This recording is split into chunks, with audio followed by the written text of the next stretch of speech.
दान देने वाले का दान देने के बाद किंचित मात्र भी अधिकार नहीं। मंदिर में वेदी बना दी, मंदिर बनाने के बाद भी मंदिर बनाने की विधि ये है कि मंदिर बनाने के बाद तुरंत समाज को सौंप देना चाहिए मंदिर, और फिर समाज से अनुमति लेना चाहिए। पूरा मंदिर बनाया, पूरा पंचकर्मा किया, पूरा करोड़ों रुपया खर्च किया, उसके बाद समाज के सामने खड़े होकर के मंदिर समर्पित करके उस मंदिर में दर्शन करने की अनुमति समाज से लेना चाहिए कि मैंने ये मंदिर बना दिया है, पंचकर्मा कर दिया, हम समाज को समर्पित करते हैं। यदि समाज की अनुमति हो तो हम और हमारा परिवार इस मंदिर में दर्शन, पूजन, अभिषेक की अनुमति चाहता है। समाज यदि अनुमति देगी तब वो उसमें जाकर मंदिर में पूजा करेंगे। ये है दातारों का काम। वेदी बना दी, अब उनका कोई अधिकार समाज बाद में तोड़े, बनावे, फिर से रखे, ये परिणति होना चाहिए। क्यों होते हैं वंशों के नाश? मैंने पूरा सर्वे किया है। लोगों ने मंदिर बनाया, महाराज जी उनका देखो मंदिर बनाया था, इतना रुपया खर्च किया था, उन्होंने वेदी बैठा ली, मूर्ति बैठा ली, आज उनके वंश में देखो कितने संकट आ रहे, आज उनका हरास हो रहा। मैंने कहा ऐसा होना तो नहीं चाहिए, साथ तो झूठे नहीं होते। लेकिन जब मैंने इस पर पूरा खोज किया, बनाने के बाद उस पर मलकियत रखते, ये मेरा है, मेरे बिना पूछे आप कुछ नहीं कर सकते। मैंने वेदी बनाई थी, मेरे बिना मैंने वेदी नहीं हटा सकते। मेरे भगवान है, मेरे बिना पूछे आप कुछ नहीं कर सकते। मैंने मंदिर बनाया है, इसमें कोई ट्रस्टी नहीं रहेगा, सारी व्यवस्था हम ही करेंगे। ऐसे व्यक्ति, ऐसे परिवार 3 पीढ़ी के बाद अधिकतम पुण्य है, या तो उसी पीढ़ी में, एक पीढ़ी में फल चालू हो जाता है। यदि पूर्व का पुण्य है तो तीसरी पीढ़ी के बाद उनका ऐसा डाउनफॉल होता है, ऐसा डाउनफॉल, उनके वंश की जो इज्जत थी वो दूषित हो जाती है, कलंकित हो जाती है, और उनका समाज में सम्मान भी खत्म हो जाता है, और अर्थ संबंध भी धीरे धीरे डाउनफॉल। हमने देखो जितने मैंने 50 हैं जिनके पूर्वजों ने मंदिर बनाए और उस पर अभी कब्जा करके बैठे, अपना परिवार का ट्रस्ट बना लिया, अपने स्वयं कब्जा करके बैठे। उनके वंशों की हालत देखो। उनने जिन्होंने मंदिर बनाया था पूर्वजों ने, उनकी तूतू बोलती थी, और आज उनकी वंश की अपने घर में भी तूतू नहीं बोल रही। इसलिए मैं तो अपने भक्तों से कहना चाहूंगा, मंदिर वेदी बनाने के बाद तुरंत प्रतिष्ठा के बाद छोड़ देना चाहिए। मूर्ति पंचकल्याणक में प्रवेश करने के पहले त्याग देना चाहिए। आज से भगवान की मूर्ति पर मेरा कोई अधिकार नहीं है, हम भगवान मेरे नहीं है, मैं भगवान का हूँ। समाज, पंचायत कमेटी यदि अनुमति देगी तो हम अभिषेक पूजन कर लेंगे, नहीं देगी तो कोई बात नहीं, मैंने तो दान दे दिया। अपने दान पर अधिकार रखना इतना ही पाप है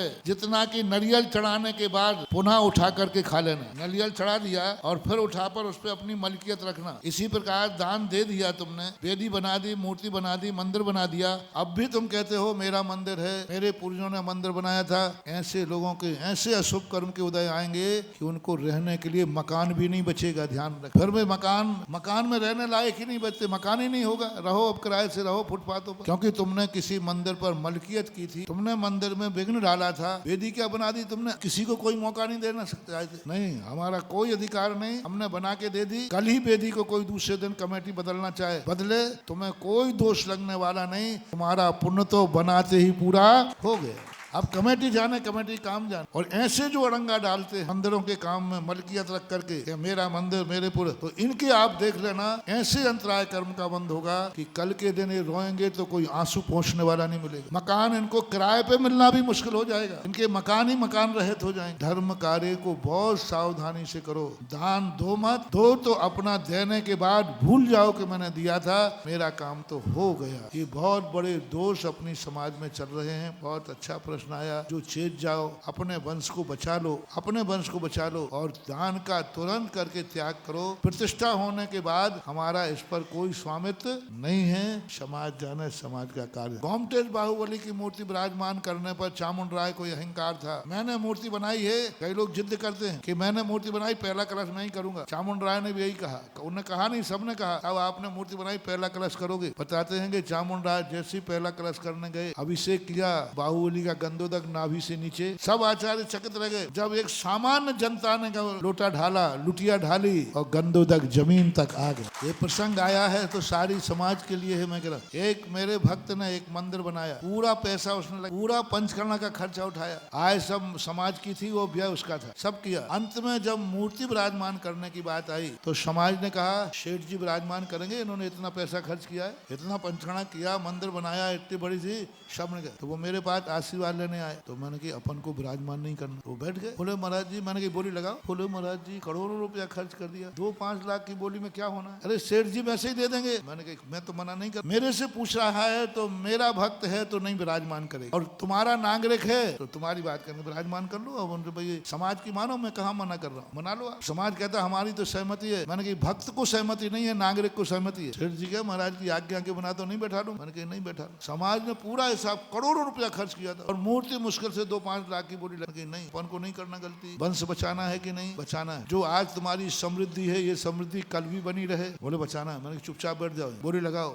अब बोली लगी, अब बोली शुरू हुई। सेठ जी अपन को बोली छोड़ना नहीं है, लगाओ बोली। बोली लगी 5-7 लाख जो भी गई है वो बोली गई और सेठ जी ने ली। अब बोलो मालिक बनकर विराजमान की कि श्रावक बनकर के विराजमान? श्रावक की लाइन में लग जाओ। अब मेरी मूर्ति नहीं है, प्रतिष्ठा हो चुकी है, हमने मूर्ति दान में दी है, हमने भगवान दान में नहीं दिए है। विराजमान करने के पहले कितनी तुमने क्या दिया है? मूर्ति के पैसे दिए ना, तुमने मूर्ति दान की है। और पंचकर्ण के बाद मूर्ति नहीं है महानुभाव, भगवान है। और भगवान का दान देने की औकात मत रखना रे, बिक जाओगे। हाँ, मखाने बिक जाएंगे। इसलिए प्रतिष्ठा के पहले प्रशस्ति, अपनी प्रतिष्ठा के पहले इसलिए लिखी जाती है क्योंकि मूर्ति पर प्रशस्ति लिखी जा सकती है, भगवान पर नहीं लिखी जा सकती। तो भगवान बनने के बाद फिर अपना कोई अधिकार नहीं। हम सामान्य श्रावक हैं, आप भी लगाइए बोली, हमारी लगाएंगे, हमारे पुण्य में होगी तो मिल जाएगी, नहीं तो जो ले जाएगा। अब ऐसा यदि तुम मूर्ति विराजमान करोगे त्याग करके, फिर गारंटी मैं लेता हूं तुम्हारे वंश में कहीं कमी आ जाए तो मुझे आके बता दे। लेकिन तुमने स्वामित्व रखा, अपनी मलकियत रखी, दूसरे से तुमने कहा कि नहीं कोई हिला नहीं सकता ये वेदी को, ये मूर्ति को, हमारे पूर्वजों की है। यदि ऐसी मलकियत रखी तो तुम्हारी एक पीढ़ी की भी गारंटी नहीं है कि अगली पीढ़ी तुम्हारी कुशल रहेगी कि नहीं रहेगी, ये कोई गारंटी। इसलिए दान देने वालों, धर्म करने वालों सावधान हो जाओ। ये धर्म दीपक के समान है, सावधानी से करोगे तो अंधेरा मिटा देगा और चूक गए तो तुम्हें खुद को मिटा देगा। ये ध्यान रखो।